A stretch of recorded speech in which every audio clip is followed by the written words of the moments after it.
una motivación especial para cualquier momento defenderte.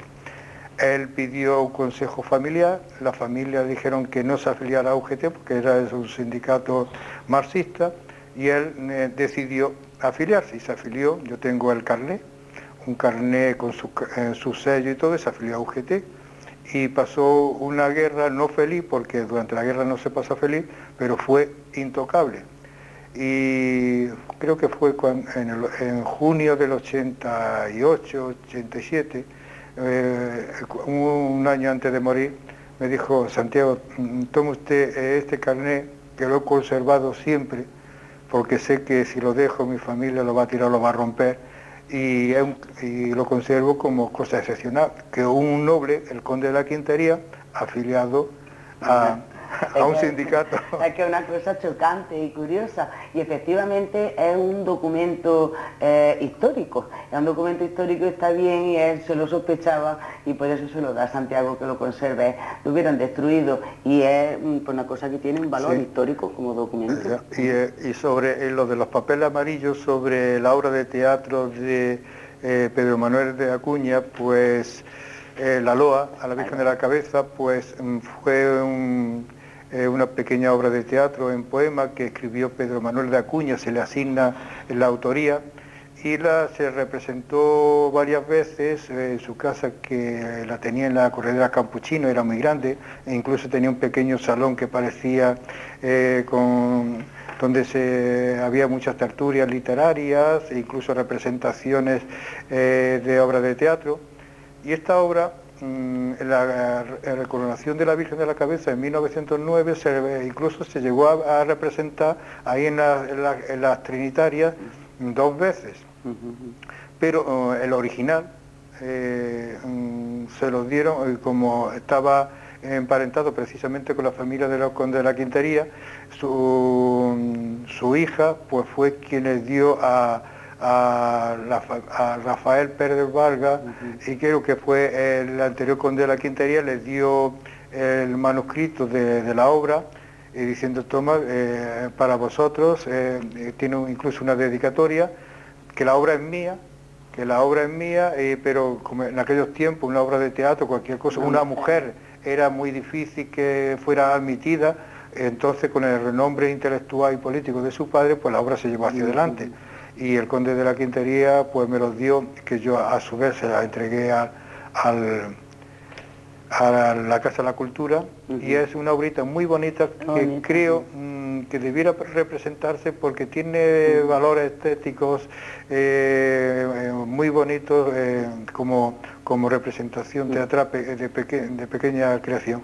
Es muy bonita, yo la he leído también, y es ingenua, efectivamente, ingenuidad, pero precisamente en esa ingenuidad, esa sencillez, radica también parte de su atractivo. Claro, es que la obra de Camila Acuña Pérez de Vargas, que es la hija de Pedro Manuel de Acuña, es decir,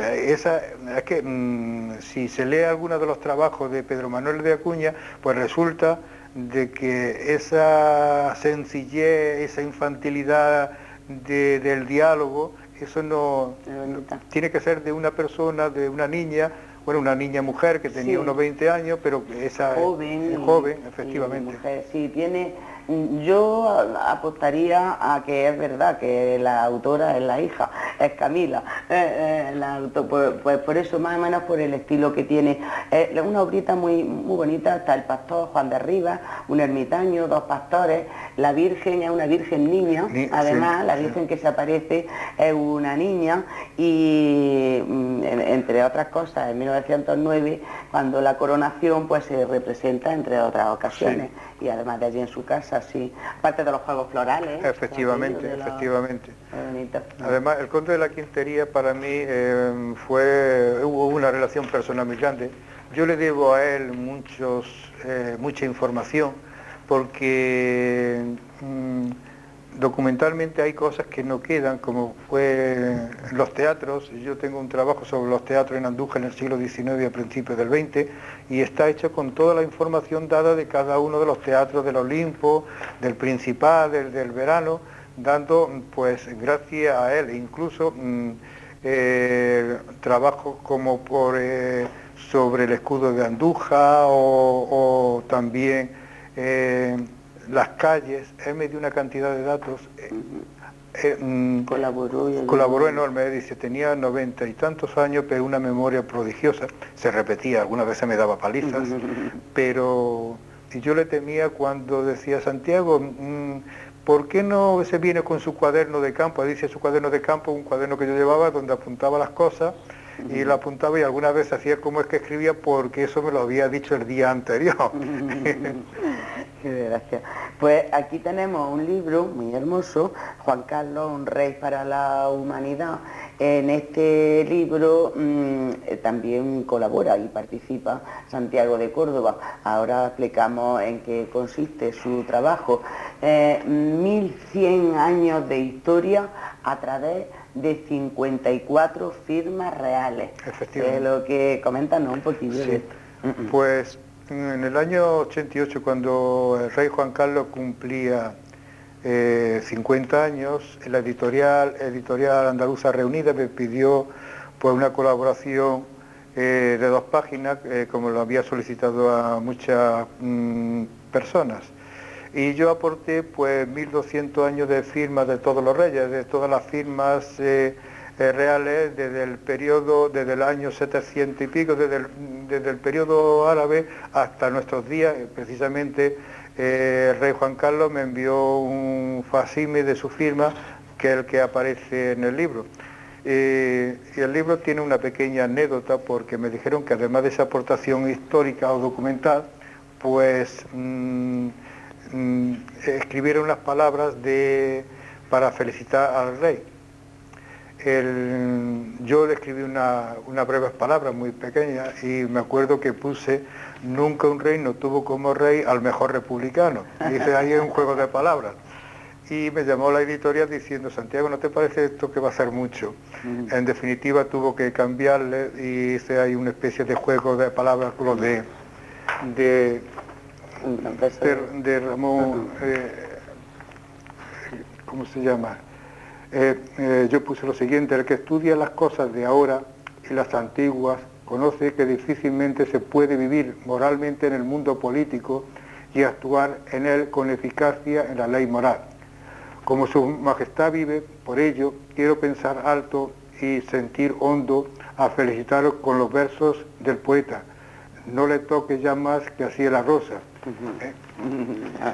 Aquí está su foto, la foto de Santiago de Córdoba en el libro, con su frase, y además está curioso entre Camilo José Cela y Salvador Dalí. Y Salvador Dalí.